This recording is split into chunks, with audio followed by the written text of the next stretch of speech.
Our goal is to continue having these such forums on a quarterly basis so that the public and indeed the stakeholders can have a consistent official information on a predictable timelines, which will go a long way in eliminating information, misinformation on topical economical issues. We therefore look forward to a wider and deeper collaboration with all the stakeholders as we continue to work together to build a strong, diversified, and resilient economy. Ladies and gentlemen, with these few remarks, I wish to invite Honorable Dr. Stumbeko Musokotwane, MP, Minister of Finance and National Planning, to address us. Honorable Minister, sir.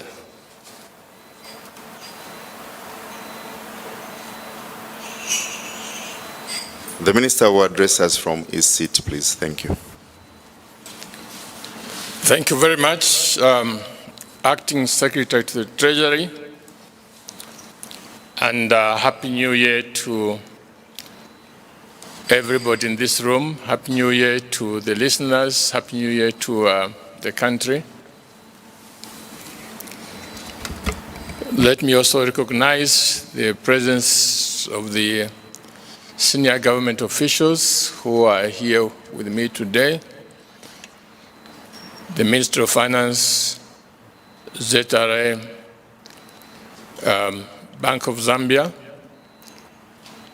I also want to recognize the presence of captains of industries, and of course, a special recognition for senior citizens from the economic field who are here.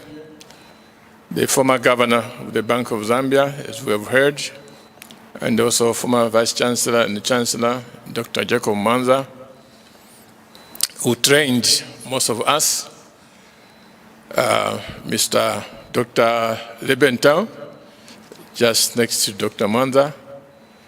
I think I also see Mr. Nkoma there. I apologize if I can't recognize everybody. We are wearing masks and also you're at a distance, but everyone welcome. As you heard, this meeting today is part of the quarterly scheduled updates to the nation on where we are in terms of economic issues. And today, being the first one in 2023, the first task is just to give an overview of what transpired last year in 2022.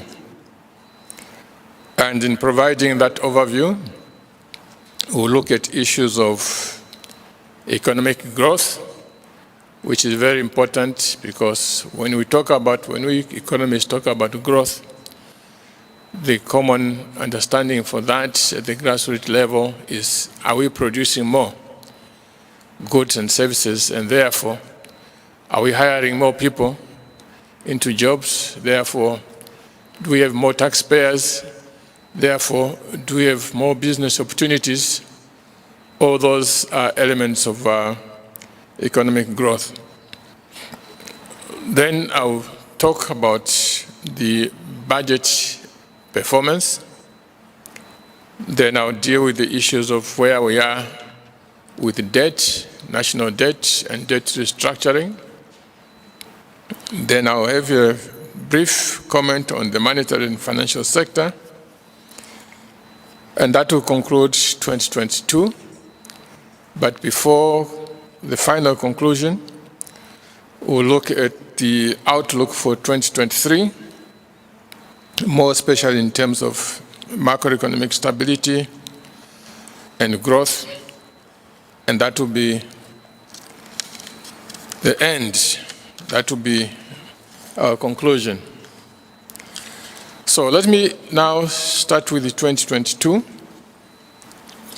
Please take note of the fact that not all of the data, not all of the statistics that we need to talk about 2022 is in place yet because there's a lag or there's a delay in getting those statistics.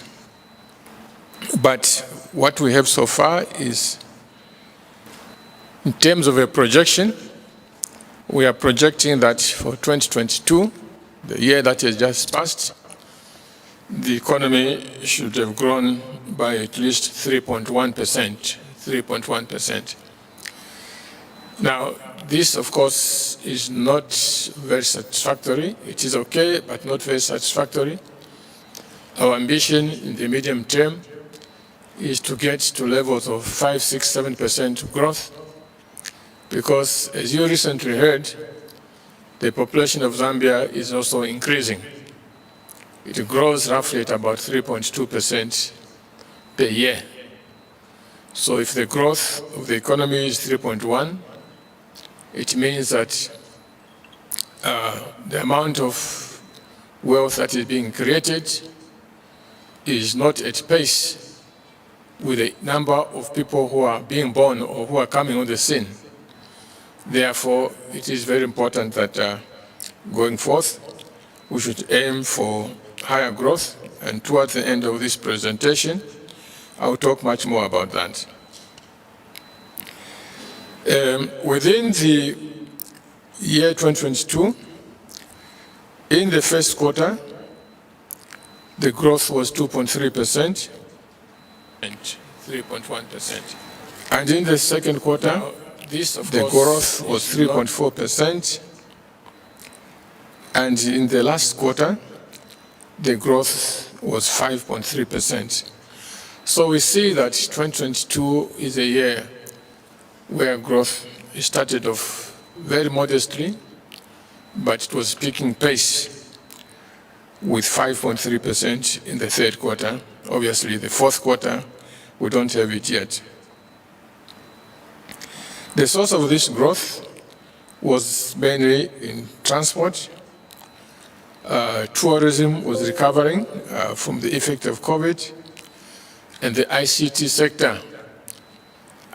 sector has been growing. Where there has been sluggish growth was in agriculture,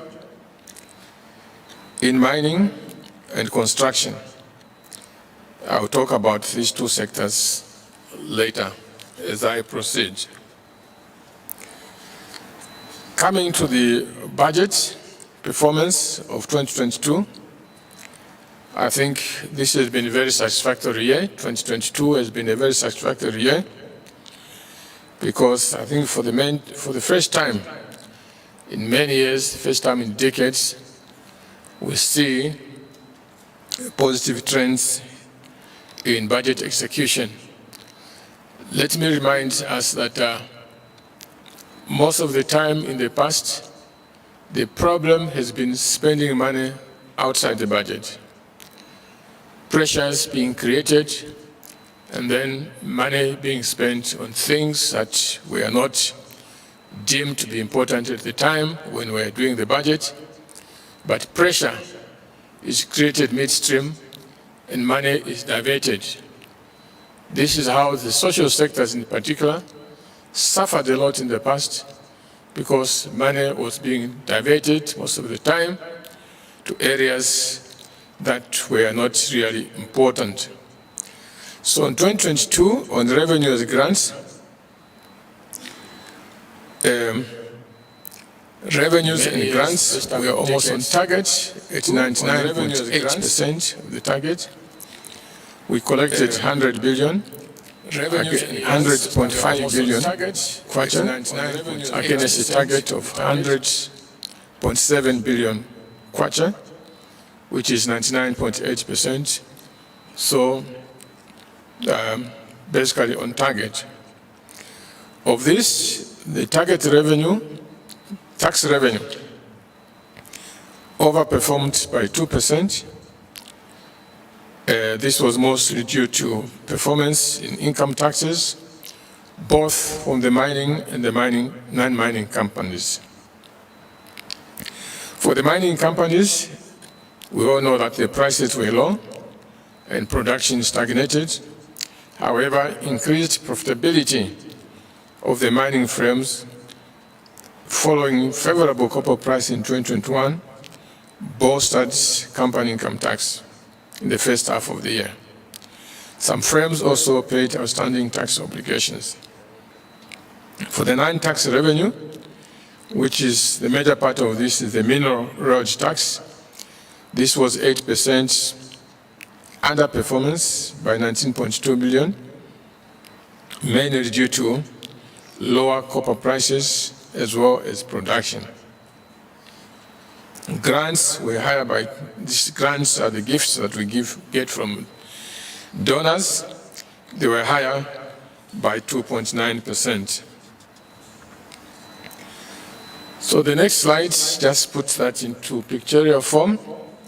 As you can see, the blue one is the projected of what is likely to happen in 2022, or what was envisaged at the time of the budget, and the green is the actual. As you can see, total revenue grants, it is almost entirely on target. The total revenue, again, this was slightly higher, and just a repetition of what I said earlier on. Coming now to the expenditures,